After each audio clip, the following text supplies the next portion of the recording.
Let's talk about force components here. This is where we break down a force into smaller pieces. So with components, we know from kind of what we've done before with kinematics that we can use trigonometry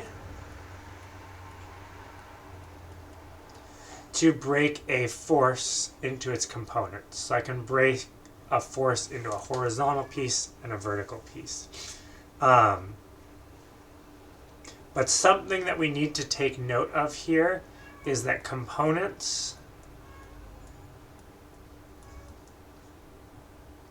never go on a free body diagram. You always put just forces on a free body diagram.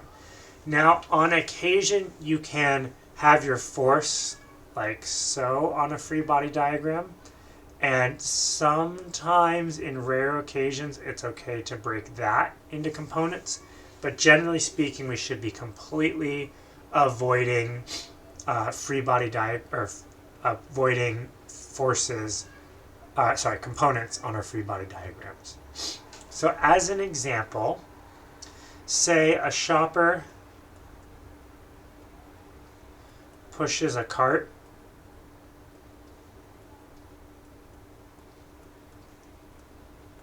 (30 degrees below horizontal with a force of, let's say, 50 newtons. How much forward force is exerted?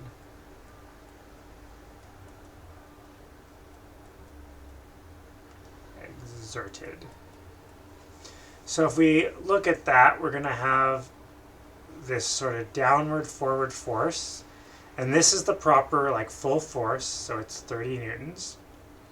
But we know that has this horizontal piece and this vertical piece.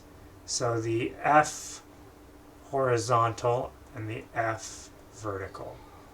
And we know the angle here is 30.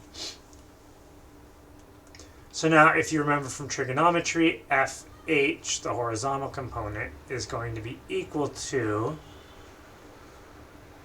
F cosine theta. So if we plugged in our values, we get FH equals 50 cosine 30, and you can go and plug that in to figure it out. If you weren't sure where this came from, well, if we look at cosine of theta, that's going to equal FH over F total, like main force. So if I just move my force over, I get my FH. The same will be true for F vertical and sine theta. Now I want to point out that this is only true because we're measuring the angle relative to horizontal. If we were measuring this angle instead, this vertical angle, then the sine and cosine would switch. So always just draw out your triangle, label your sides, and then do your trigonometry from there. If that's something that feels unfamiliar to you, let me know and we can talk through it a bit more in detail.